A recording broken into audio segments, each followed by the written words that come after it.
What's going on YouTube? Kronos here and welcome back to the PSO2 video. So today's video we're going to be talking about a few articles that popped up on the PSO2 website. We'll jump into that. Just so you guys know, in case you're new to the channel, my name's Chrono. I do content here on YouTube daily. Would much appreciate if you guys toss a subscribe as we just broke the 5K subscriber mark. First off, I wanted to thank all of you guys who are subscribed to the channel, who have been basically following me since the launch of Global. I mean, even sooner or earlier than that. It was kind of funny, small story time, but was just mentioning this in passing to some of my family.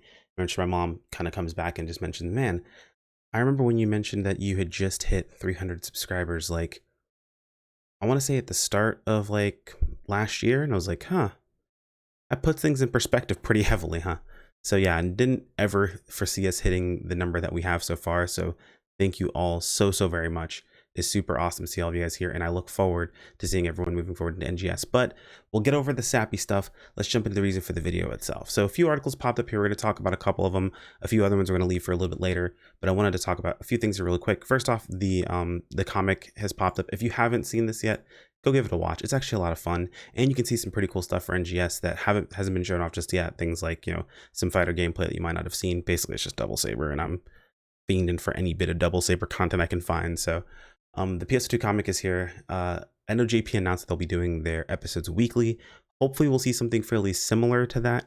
I did send out a tweet that actually got quite a bit of traction, hoping that, at least we can get maybe like a subbed version of this, maybe not the full dub. I mean, getting the full thing dubbed maybe take a little bit more time, and it's totally understandable, but at least getting a subbed version of this, like a proper subbed version of this, not like the auto translations that we get on YouTube, but a proper subbed version of this would be super awesome. That way we can enjoy this alongside of everyone else, or alongside the Japanese community as it launches, because it'd be super dope to be able to enjoy these. These are actually really cool and fun to follow along with.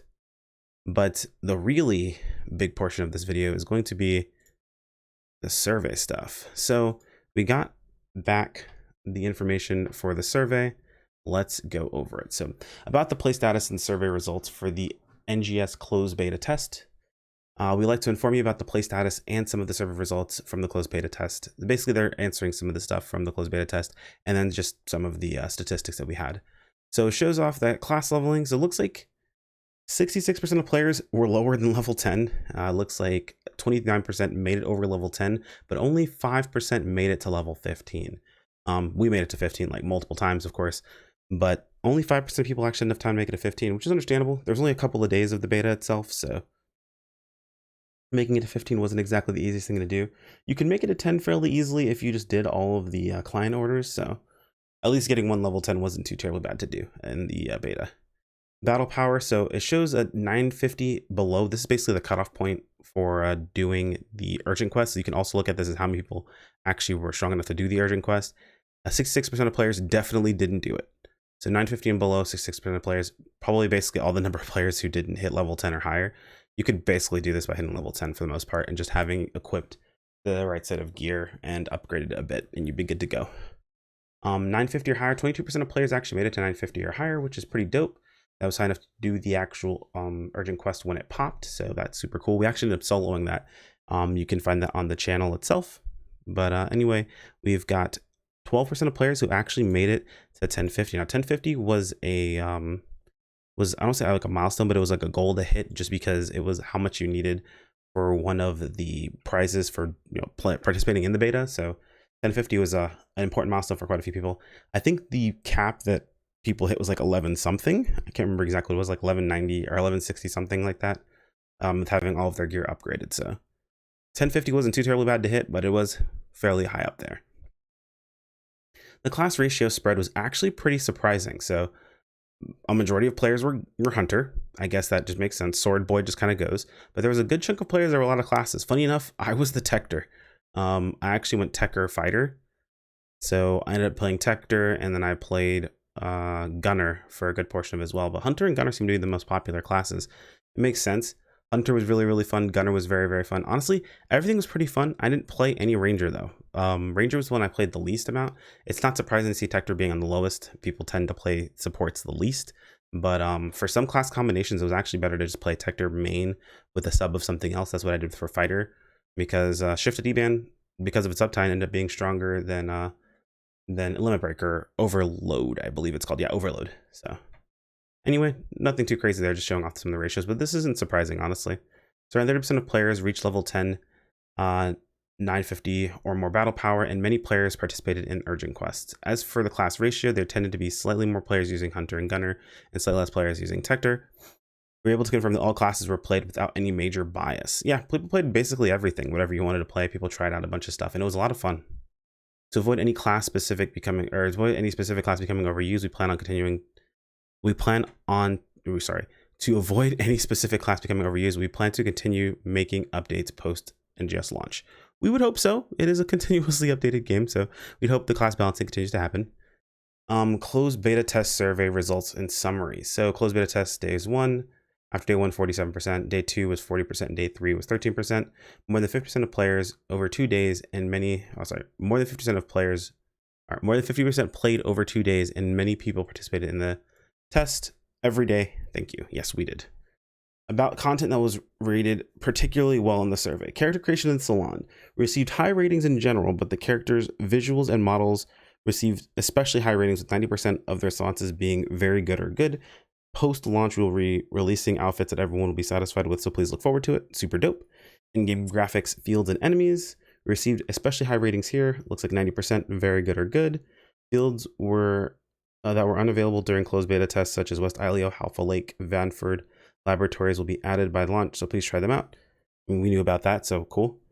New elements for PSO2 and NGS. The new actions, Glide, Photon Dash, received high ratings, over 80% being very good or good. Furthermore, regarding Glide, by the launch, there will be different looking glides such as MTN Glide, Rappy, including Star. Okay, so yeah, there's talk about other dash or other glides being available. Regarding details and release of the Start Dash Rappy pack, please. Okay, so just talking about the Rappy pack, that's fine. About opinions received during the survey. About the inventory menus and other interfaces. Multiple things were pointed out about the inventory menu and other interfaces. Regarding situations for the inventory menu and other interfaces, including problems caused / influenced by other interfaces, it is expected that it will take some time for such measures. We intend. Hang on, maybe I'm reading this poorly or it's worded poorly. I'm not sure. Let's try this one more time. Regarding solutions for the inventory menu and other interfaces, including problems caused / influenced by other interfaces, it is expected that it will take some time for such measures, as we intend to proceed carefully. Now that's just worded weirdly. Basically, it's saying that we expect there to be some problems and confusion, that we're not going to change things drastically, and we're going to kind of go with it over time, is what I got from that. We're very sorry for the inconvenience and ask for your understanding. Yeah, this is basically, it is how it is. We're going to leave it this way, and then we're not going to change it drastically. We're going to do this slowly over time, which I think is the better way to approach it. I don't think there was drastically issues with the interface. I think there's some things that need to be tweaked and changed personally. My biggest thing was no block information on the screen. You couldn't tell what block you actually were in, which I think is a little silly not to have access to. You had to actually go over to a teleporter to tell what block you were in, which I don't think really needs to be the case as far as that process goes. But we'll have to see how that works out. About effects, there were comments that the effects were sometimes too bright. That is an understatement. For effects, we're considering features such as reduce some lighting effects for PSO2 can be implemented. Solutions will likely take some time, so we ask for your patience. This is a setting that absolutely needs to be in the game. There is no reason for us to see all of these lighting effects of other players. It should just be our lighting effects. Our crazy, over-the-top, super awesome effects. We should be able to see those, not turning those down, but turning down the other players. So if anyone from Play PSO2 is watching, or from the dev team, it is far more important for players to actually see their own effects and what they're doing than seeing everyone else's effects consistently. Because as someone who plays melee primarily, being in the middle of all those effects almost makes some situations almost unplayable. And I feel like that's a bit drastic, but it's true. It's hard to see certain enemy types when you've got tons of explosions going off right on top of them. And I don't care about, the caster behind me blowing up the boss over and over again. It's cool that they're back there, and it's cool that they're doing those effects, but I care more about seeing the boss in front of me and the effects that I'm producing, not them. About the frequency rate of the appearance rate of gathering minerals. I saw a meme about this already, so I think I know how this is going to go. There were many comments that there were few minerals. Regarding limit breaking and unlocking potentials that were used, regarding limit breaking and unlocking potentials that used minerals. The plan is for limit breaking and unlocking potentials to be done gradually over play. So we believe the current appearance rate for minerals is appropriate. We ask for your understanding. This is exactly why we did all the prep that we did, because it was very difficult to have enough materials to limit break and unlock weapons as we pushed our progression consistently, especially if you play the game quite a bit. They're basically expecting you to do this over time, which means that you're going to kind of catch yourself in a bit of a daily loop of gathering materials and things of that sort. So the reason a lot of us did prep like crazy ahead of time is because we didn't want to use any resources on those early things. That way we could save them all for the end game stuff, especially in cases where we might finish and be able to sell those materials to other players who didn't do that prep. It's going to be a lot of money made, and it's going to be very helpful, line in the pockets early for some fashion to get that early fashion taken care of. So this right here is exactly what we were concerned about and wanted to make sure that we were prepared for. And basically it ends up being exactly what I thought it was, which is they intend that to be the case, and we're expected to just do this over time. Now, hopefully, with all of the extra areas, there'll be more material or minerals to gather, and there'll be better mineral spots. So we just were very limited in the beta. I'm sure it won't be as terrible, but it is a point of conversation and something to keep in mind. So about the other contents of the survey. About the survey results for each class. For all items in the survey, very good and good, reach over 50%. We believe players enjoyed the advanced actions of PS2 and New Genesis. Yep, I can say that's totally fine. We're making adjustments to the cancel timing of weapon actions for the launch, so please enjoy further improvements in battle actions. It's basically saying they're still working on some stuff. They're not making any changes just yet. So when it launches, it'll pretty much just be what we played, and they're making adjustments as we move forward. So I'm sure they'll make slight tweaks as we move forward itself, until they feel like it's in a good spot itself. But it's good to know that they've recognized that this is something that's there and they actually want to work on over time. So I am 100% on board for that process. About post-launch play. But 90% of players answer that they want to play PS2 NGS. Thank you. Of course, dude, we all want to play it. It's dope as heck. Post-launch, we will continue to make updates. Yes, of course. The me player expectations, so please continue to support PS2 New Genesis. We absolutely will. Thank you so much for releasing it. It's going to be dope. We're going to have a great time. Regarding the closed beta test, participation rewards. Players that log in by July 7th after the Genesis launch will be eligible for the closed beta test participation rewards. For details of participation rewards, please check here. I'm kind of... Okay, so this is the link actually. I expected there to be a link here because they did the little colon, but it's literally this link here. Take out of there. Yep. Okay, cool. So the way this is worded is just saying that as long as you log in time, you'll get the closed beta test participation rewards. But I think what they mean is that you're eligible to get your rewards as long as you log in by July 7th. So let's see how that actually works out either. All rewards of PS2 New Genesis closed beta test participation will be distributed to the Xbox Live accounts that were used to participate.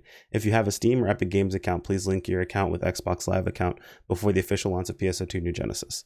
This is basically telling you if you played in the beta, your Microsoft account is what you use to gain access to the beta itself.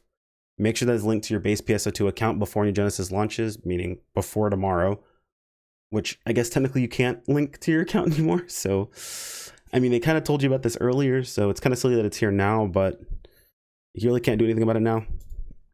But it needed to be linked to your account to be able to get the benefits. So sad day if you didn't get a chance to link it. Sorry, friends.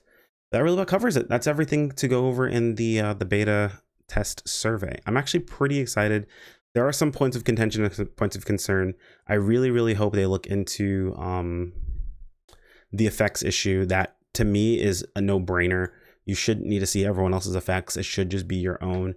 And reducing some effects, I don't think is going to be enough. You should primarily be able to either just reduce them very low or just turn off other people's effects. And it shouldn't affect your own effects.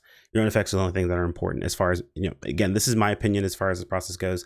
You guys have heard it from me before in other games, like when I played Soul Worker, I play Final Fantasy 14 and I have other player effects turned off, just like the things that affect me are turned on, and that's it.